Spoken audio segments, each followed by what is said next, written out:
നമസ്കാരം.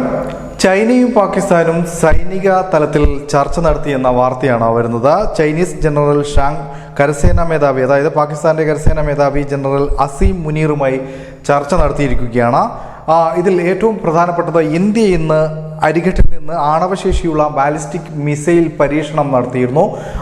ഈ ഒരു മിസൈലിൻ്റെ നിർമ്മാണം വളരെ രഹസ്യമായിട്ടാണ് നമ്മുടെ രാജ്യത്തെ ഭരണാധികാരികൾ നടത്തിയത്, പ്രതിരോധ വകുപ്പ് നടത്തിയത്.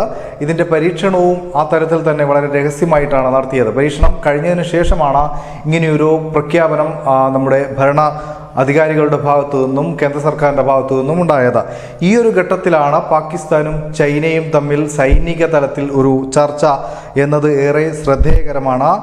ഇന്ത്യയുടെ ഭാഗത്തു നിന്നുള്ള ഇത്തരം നീക്കങ്ങൾ, അതായത് ഇന്ത്യ കൂടുതൽ സൈനിക ശേഷി വർദ്ധിപ്പിക്കുന്നു, അത്തരത്തിൽ മിസൈലുകൾ നിർമ്മിക്കുന്നു, മിസൈലുകൾ പരീക്ഷണാടിസ്ഥാനത്തിൽ അത് വിജയകരമായി വിക്ഷേപിക്കുന്നു, ഇത്തരം കാര്യങ്ങളൊക്കെ തന്നെ നമ്മുടെ രാജ്യത്തിൻ്റെ ഭാഗത്തു നിന്നും നടക്കുന്നതിന് ഇടയിലാണ് ഈ ചൈനയിലെ സൈനിക മേധാവിയും പാകിസ്ഥാനിലെ സൈനിക മേധാവികളും തമ്മിൽ ഒരു ചർച്ച സംഘടിപ്പിക്കുന്നത്. എന്തായാലും അവർ പറയുന്നത് ഇത് ഭീകരവാദത്തിന് വേണ്ടി ഞങ്ങൾ ഒത്തുകൂടി പലതരത്തിലുള്ള ചർച്ചകൾ നടത്തി എന്നത് മാത്രമാണ്.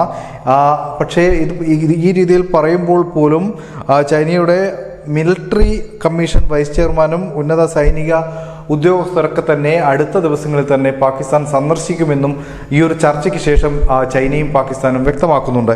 എന്തായാലും നമ്മുടെ ഭാരതം സൈനിക ശേഷി വർദ്ധിപ്പിക്കുമ്പോൾ, ഭാരതം ശക്തിപ്പെടുമ്പോൾ നമ്മളെ അയൽ രാജ്യങ്ങളായ ചൈനയ്ക്കും പാകിസ്ഥാനും ചങ്കിടിക്കുന്നുണ്ട് എന്നത് യാഥാർത്ഥ്യമാണ്. News desk, news India Malayalam.